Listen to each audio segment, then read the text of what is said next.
TVU, canal universitário de Fortaleza.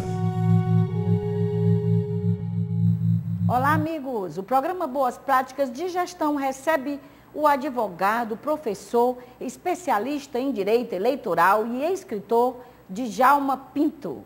Com ele vamos conversar sobre as eleições municipais de 2012, sobre a aprovação da lei da ficha limpa, uma vitória da sociedade brasileira, e de outros projetos que visam aumentar a punição aos corruptos que aguardam votação na Câmara e no Senado, como a fidelidade partidária, a supressão de foro privilegiado para autoridades em processos criminais, o fim do voto secreto e o fim das emendas parlamentares individuais no orçamento da União. A entrevista é uma verdadeira aula de democracia. Não deixe de assistir.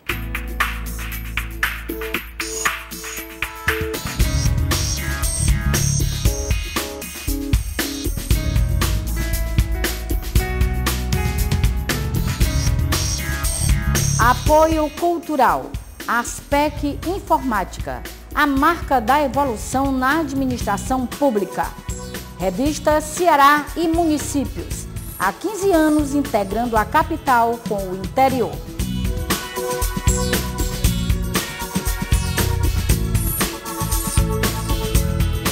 Doutor Djalma, muito obrigada pela sua participação aqui conosco no programa Boas Práticas de Gestão. Com certeza vamos falar de temas voltados para boas práticas de gestão, que é o foco maior do nosso programa. Doutor Djalma, nós estamos comemorando, o Brasil vive um novo momento, né? Vive um novo momento, um momento de alegria. Eu chego até a me arrepiar ao comentar este assunto com o senhor, porque comentamos em outras vezes passadas e até descrédulos de que seria aprovada essa lei da ficha limpa. Doutor Djalma, a repercussão tem sido muito grande, não é?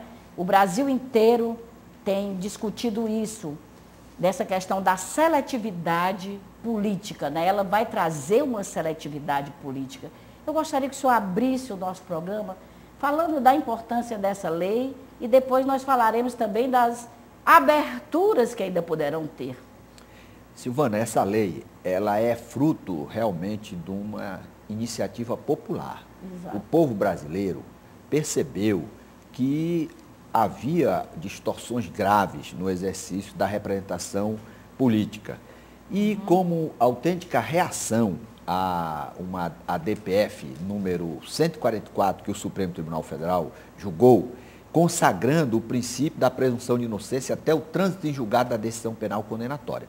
Então, por aquele entendimento, ficou prevalecendo esse princípio da presunção de inocência em detrimento do exame da vida pregressa, que a Constituição, desde 1994, através da emenda número 4, ela exigia o exame da vida pregressa para garantir a probidade administrativa e a moralidade durante o exercício do mandato. Entretanto, no exame desse princípio, com o da vida pregressa, com o da presunção de inocência, o Supremo fez prevalecer o princípio da presunção de inocência. Então, qualquer pessoa que tivesse cometido o crime mais aberrante que fosse, dentro da sociedade brasileira, podia ser candidato. Você tem um exemplo daquele cidadão que mandou matar 4 fiscais do trabalho, aí perto de Brasília, uma cidade aí perto de Brasília, e se candidatou da prisão, ele foi candidato, foi eleito prefeito daquele município. Então, essas aberrações passaram a incomodar a sociedade brasileira como reação àquela posição do Supremo na DPF 144, estimulou a manifestação a criação daquele projeto de lei de iniciativa popular que resultou na Lei Complementar 135, que torna inelegível quem tem condenação transitada em julgado, mas também quem tem condenação por órgão judicial colegiado de segunda instância. Que essa, com certeza, foi a maior conquista. E foi a maior conquista. Por quê? Porque antigamente tinha que esperar o trânsito em julgado. Ora, o trânsito em julgado, ele significava que havia um descrédito em relação às próprias manifestações do Poder Judiciário. Precisava que o Supremo Tribunal Federal, em última instância, fosse manifestar e que a decisão não coubesse mais recurso algum para o cidadão se tornar inelegível. Ou seja, se negava a efetividade a essa grande exigência da Constituição, que é a vida pregressa. Quem não tem dignidade, quem não tem decoro, quem não tem probidade, quem não tem reputação ilibada, não pode exercer o mandato, a representação política, que deve ser um cargo privativo para homens dignos, para homens decentes. Essa a lição que a sociedade repassou, que a população repassou, agora nessa lei do ficha limpa, que merece também ser destacado, Silvana. O projeto inicial previa que a inelegibilidade ficasse configurada com o recebimento da denúncia por órgão judicial colegiado. Na Câmara houve uma modificação e tiraram do recebimento da denúncia para a condenação por órgão judicial colegiado. Significa dizer que hoje, por exemplo, no Brasil, aquele rapaz, o Lindenberg, que matou aquela moça, Eloá, ele pode se candidatar a prefeito de São Paulo. Por quê? Porque, para o entendimento de muitos, não houve condenação por órgão judicial colegiado, que o tribunal do júri equivale a um órgão da primeira instância. Então, aqueles que cometem crime, por exemplo, de latrocínio, que são condenados pelo juiz singular, eles hoje no Brasil ainda podem ser candidatos. Por quê? Porque a exigência se restringe à condenação para a configuração da inelegibilidade, à condenação por órgão judicial colegiado. Então, o que é que se espera? Que, no segundo momento, haja um outro avanço para quê? Para que sejam excluídos do exercício do poder, do exercício da atividade pública, qualquer pessoa que não tenha dignidade, que não tenha compostura, que tenha... E aí eu lhe pergunto, doutor Djalma, a própria OAB, uma ou outra instituição, não poderia arguir essa questão? É porque precisa de outra norma, de outra lei de iniciativa popular, que ficou agora, porque houve um avanço sob o ponto de vista cultural. Pela primeira vez, a sociedade foi impactada para avaliar a necessidade de pessoas dignas no exercício do poder. Porque, sob o ponto de vista da iniciativa privada, ninguém contrataria para ser vigia do seu prédio uma pessoa que fosse indiciada pela prática de estupro. Entretanto, podia ser candidato, porque não existia condenação transitada em julgado. Então, agora a sociedade começa a perceber que aquelas pessoas que não têm vida pregressa compatível com a magnitude da representação popular não podem exercer função pública. O partido político, começa por aí. Como os partidos políticos podem inscrever, né, os seus candidatos tendo conhecimento dessa realidade? Os partidos políticos não são também coniventes com essa Exatamente, questão? eles são responsáveis, porque você não pode ser candidato, nenhuma pessoa pode ser candidata se não tiver filiação partidária 1 ano antes da eleição.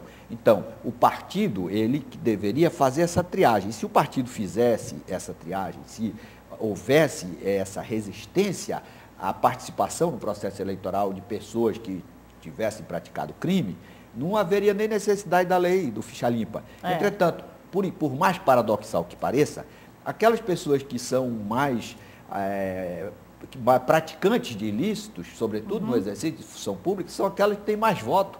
Por quê, Silvana? Porque elas têm audácia para praticar os ilícitos e vão usar o dinheiro arrecadado ilegalmente para comprar os votos daqueles eleitores mais carentes. Essa é uma realidade que o direito não pode ficar indiferente. Daí, o que eu insisto, que nós precisamos avançar para tornar inelegíveis toda aquela pessoa que tiver contra si denúncia recebida por órgão judicial e não condenada. Doutor, vamos entrar nos detalhes? O público quer saber quem vai dizer quem é ficha limpa e quem é ficha suja. É o TCM? É o TRE? É a Câmara? Quem vai dizer isso? Olha, em primeiro lugar, o que foi que ficou caracterizado aí na lei? A condenação por órgão judicial colegiado.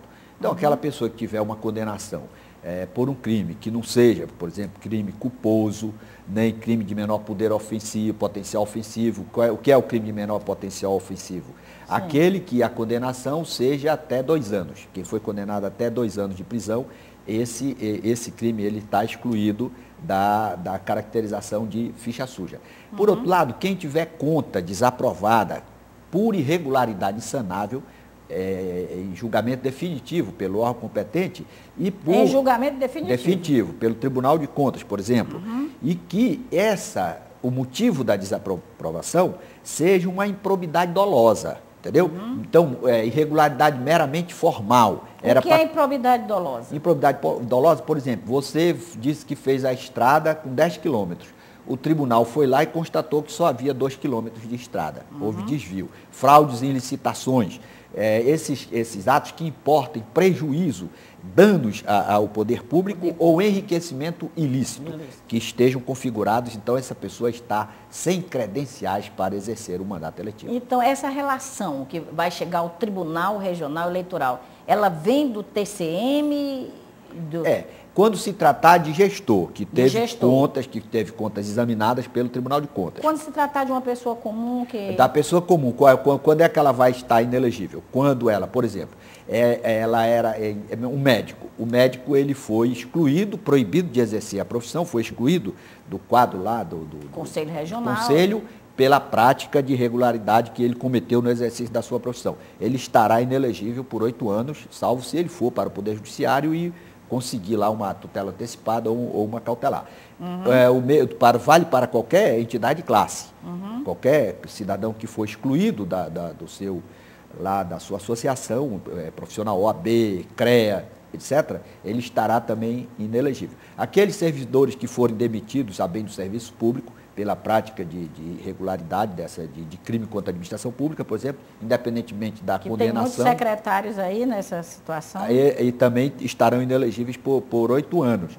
E, por exemplo, aquela pessoa também que simulou, a pessoa era casada, tinha uma união estável, simulou a separação para afastar a inelegibilidade. Comprovada a fraude, a partir da decisão que reconheceu a fraude, também estará inelegível por 8 anos.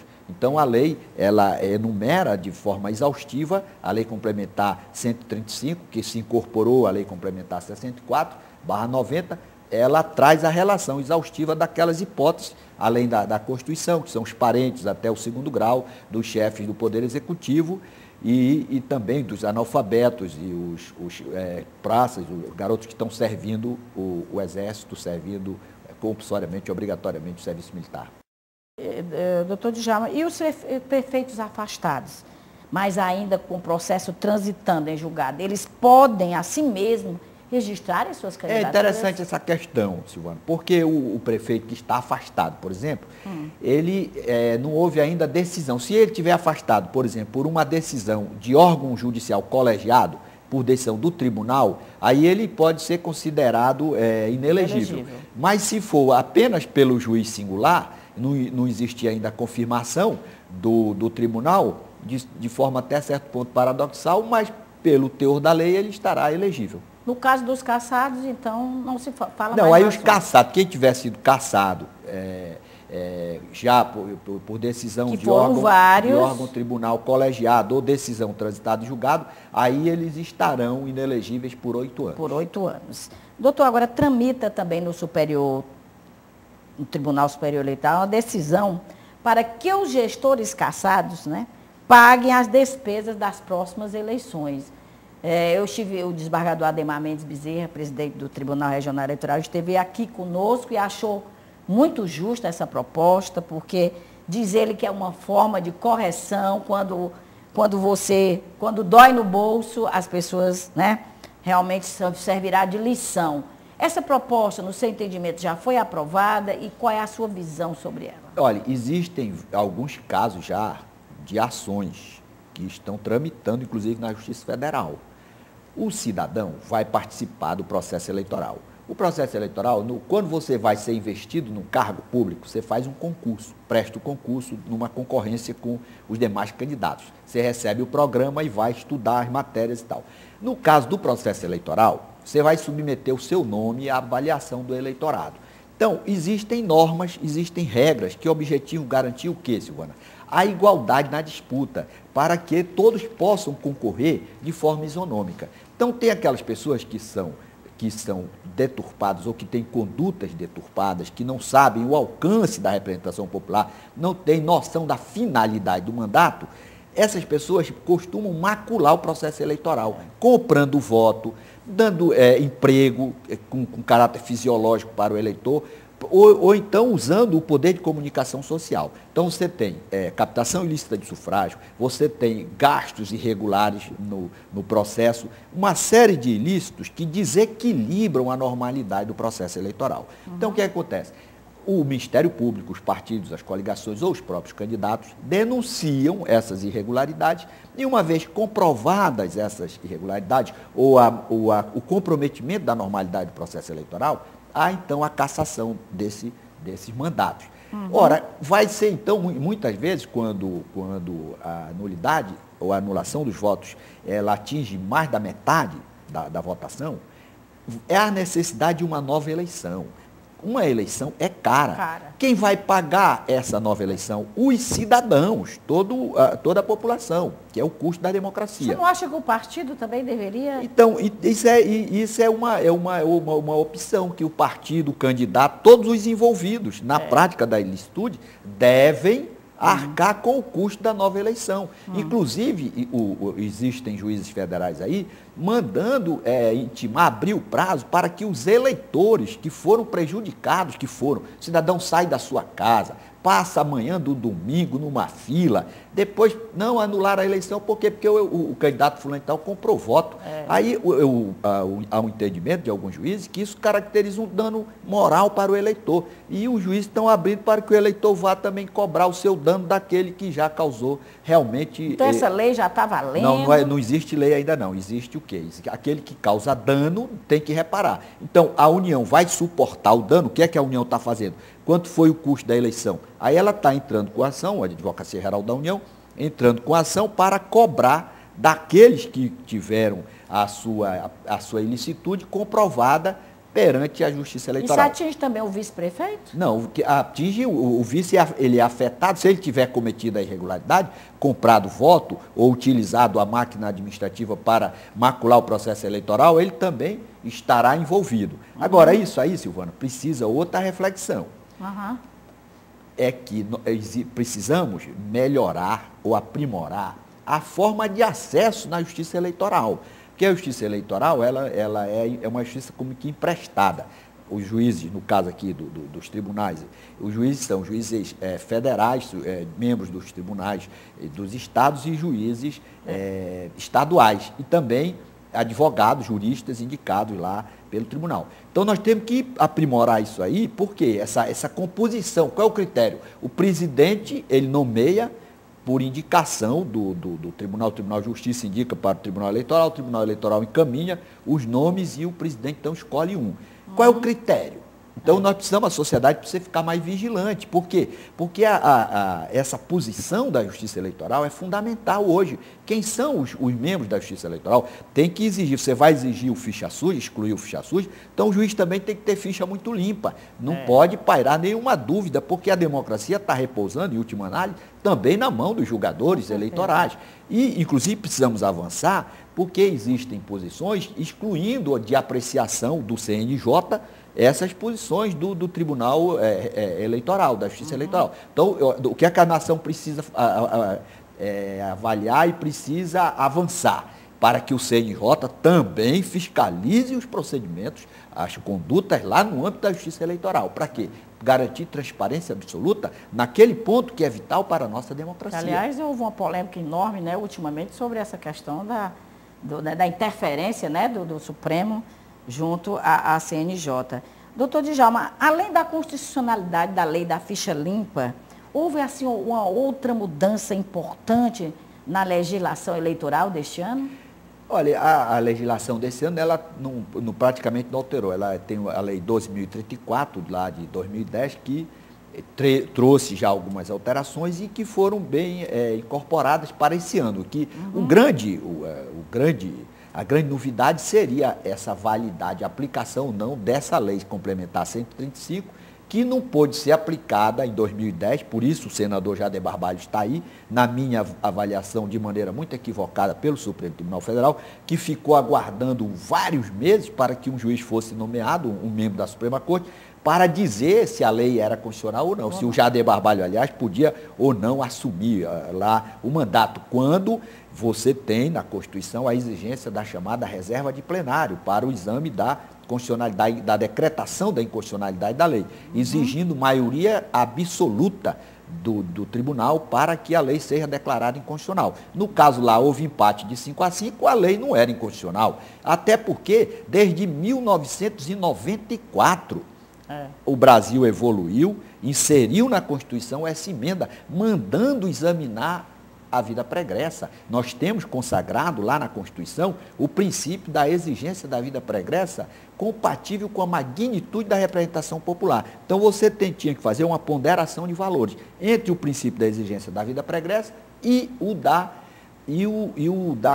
necessidade da presunção de inocência, que exigia trânsito em julgado. Mas para exercer o mandato tinha que prevalecer a vida pregressa, como finalmente acabou prevalecendo, mas ainda assim permitiu o acesso de pessoas que jamais deviam exercer a representação política. Doutor Djalma, o senhor como um grande jurista, né, na área eleitoral, quais são os principais prazos a serem cumpridos, não é, pelos candidatos com relação aos registros de candidatura? Se o senhor pudesse nos falar exatamente data tal, até data...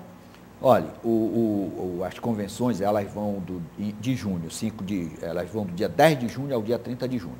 Aí, do dia 30 de junho, o candidato tem até o dia 5 de julho para pedir o registro da candidatura. Então, se o partido não pedir, o candidato tem 48 horas para pedir esse registro. Mas o que é muito importante aí é o período da desincompatibilização. E, como regra, onde é que você vai encontrar a pessoa que vai ser candidato? Na Lei Complementar 64/90, ela traz lá os prazos que devem ser observados. Como linha geral, o prazo para desincompatibilização daqueles que pretendem postular o cargo de vereador é de 6 meses. E para o cargo de prefeito, de 4 meses. Essa é a regra geral. Mas para os funcionários públicos, por exemplo, há necessidade do afastamento ou da desincompatibilização no prazo de 3 meses. Então, a pessoa está com uma certa dúvida, pode pegar o site do TSE, colocar lá prazo de desincompatibilização, aí vai aparecendo cada peculiaridade, cada caso lá e tal, que o tribunal muitas vezes é convocado a examinar, porque a lei não pode prever também de forma exaustiva todos os casos, entendeu? Mas ela coloca como linha geral. Por exemplo, o cidadão é servidor público da prefeitura, 3 meses para ele disputar o cargo de vereador. E no caso de prefeito, 4 meses. Quando a regra 6 meses. No caso do servidor, 3 meses. 3 meses. Agora, as impugnações de candidaturas também são muito comuns, né? Em que situações, né, as impugnações podem ser usadas para promover o aborto de candidaturas, doutor? Olha, a impugnação, ela é um instituto que está previsto na legislação eleitoral para quê? Para denunciar a inelegibilidade do candidato. Parentesco, o cidadão é parente do prefeito. Vamos esclarecer, parentesco até segundo grau. Até segundo grau, significa o quê? O pai, a mãe, o irmão, a mãe, o filho. Já o primo, o sobrinho já estão num grau que não é abrangido pela inelegibilidade. Então, essa impugnação, o objetivo é exatamente excluir do processo eleitoral aquelas pessoas que se enquadrem naquelas hipóteses que a lei estabelece como configuradoras de inelegibilidade. Por exemplo, a pessoa que foi condenada por abuso do poder econômico. Então, foi condenada, está dentro do prazo de 8 anos, ela vai ser candidata, qualquer partido candidato. E se o filho dele for candidato? Não, aí não, porque a pena só atinge aquela pessoa que praticou a ilicitude. Então, o instituto dessa impugnação, ele é muito saudável, tanto que ele pode ser utilizado pelo candidato, pelo partido político, ou pelo Ministério Público, ainda pela coligação. Mas se o cidadão, nenhum desses legitimados ingressou com a investigação ou com a impugnação, especificamente, qualquer eleitor pode dar notícia de inelegibilidade ao juiz eleitoral, que encaminha para o Ministério Público para que ele tome as providências e ofereça, se for o caso, a impugnação. Tudo isso é feito como uma eleição municipal na própria comarca? O competente para examinar a impugnação é o juiz eleitoral, e a impugnação deve ser feita, isso é muito importante, no prazo de 5 dias a contar da publicação da relação dos candidatos. Se passar desse período... Exatamente. Aí passou desse período, não pode mais haver impugnação. Mas quando se tratar, por exemplo, de parentesco, que é uma matéria que está prevista na Constituição, quando se trata de fato superveniente ou de matéria constitucional, inelegibilidade, que esteja prevista na própria Constituição, aí você pode arguir ainda no recurso contra a diplomação, que você tem um prazo de 3 dias para interpor após a diplomação do candidato eleito. E aí mais um prejuízo para a sociedade. Agora, doutor, vamos falar um pouco sobre propaganda antecipada, não é? O que é propaganda antecipada? Quando é que ela começa a se configurar como propaganda antecipada? Olha, assim como no jogo de futebol, o jogo de futebol tem suas regras. A eleição também tem as suas regras, previstas lá na Lei 9504, de modo geral. Então, o que é que a lei quer? Que todos os candidatos tenham igualdade na disputa. Do mesmo jeito do concurso. Bem, a prova vai começar a tal hora, o programa é esse, todo mundo vai disputar em condições de igualdade. Então, no caso aí, a lei, ela quer que a propaganda se inicie a partir do dia 5. No dia 6 de julho, todos os candidatos podem fazer a sua propaganda normalmente. Então, por exemplo, agora, o cidadão vai fazer faixas, outdoor, adesivos com o nome dele, o nome do partido, pedindo voto aos eleitores. Mas se ele só colocar o seguinte, por amor a Sobral, por exemplo. Correto. Então, o que é que, quando não há sinalização em sentido de pedir voto, ou fique configurada a existência de candidatura, a jurisprudência tem entendido que não há propaganda antecipada. Sim. Mas quando há ostensiva publicidade ou manifestação e de exaltação ao nome relacionando com o pleito, aí existe a configuração e há uma punição de multa. Por quê? Porque há uma previsibilidade de um desequilíbrio na disputa. Aí o cidadão que cumpriu a legislação, que vai fazer a sua propaganda somente após o dia 5 de julho, esse cidadão fica prejudicado, entendeu? Então, na ótica do legislador, ele quer que todo o processo eleitoral, no sentido de que a pessoa vai se expor, colocar o seu nome para ser examinado, para ser divulgado, só se inicia a partir do dia 5 de julho. Mas nós tivemos, por outro lado, uma evolução. Os partidos podem promover debates, o cidadão pode expor programas, entendeu? Pode até no rádio debater em tese, sem ele se apresentar como candidato, sem ele partir na dianteira dizendo já que tem a pretensão de ser candidato, tal, mas podem discutir as agremiações, podem debater, fazer seminários. Como hoje nós estamos vendo na televisão a propaganda eleitoral partidária. Correto, até nesse primeiro semestre só, mas a partir do segundo semestre já não pode mais haver propaganda nem partidária. A propaganda que vai ser autorizada é a propaganda eleitoral gratuita. Gratuita. O cidadão não pode também pagar. Aí você vai ter a propaganda na televisão, você pode, por outro lado, fazer a propaganda no jornal e também ter a propaganda gratuita no rádio. Mas o que é fato? Que agora, nesse período que antecede as eleições, o que é que os partidos devem fazer, os candidatos? Discutir as propostas. O que é que o partido vai fazer, por exemplo, em relação à educação? Educação do primeiro grau, que é atribuição do município. Elaborar um planejamento estratégico, é possível isso? É possível. Não é propaganda antecipada? Não, pelo contrário, isso deve ser estimulado. As prévias eleitorais do âmbito do partido, como é, por exemplo, que o partido vai resolver o problema das obras nas cidades, como é que a população poderá fiscalizar o andamento das obras, para que a execução de uma obra não cause tanto dano à população. Quem é que é o fiscal de obra? Qual é o critério de escolha desse fiscal de obra? Qual é, por exemplo, o critério de nomeação para os diretores de escola? Então, esse é um tema, Silvana, que pode ser debatido em qualquer ambiente na faculdade, pelos partidos, nas reuniões partidárias, para que a população interaja. Aí não precisa fazer propaganda que viole a lei, embora você tenha fazendo uma coisa que vai ser útil para os eleitores. Muito obrigada mesmo, de coração. Tenho certeza que o nosso telespectador também vai dizer isso ao senhor. Obrigada, doutor Djalma, por ter participado e ter feito esses esclarecimentos ao programa Boas Práticas de Gestão e a toda a sociedade cearense. Até a próxima, se Deus assim nos permitir. Até lá.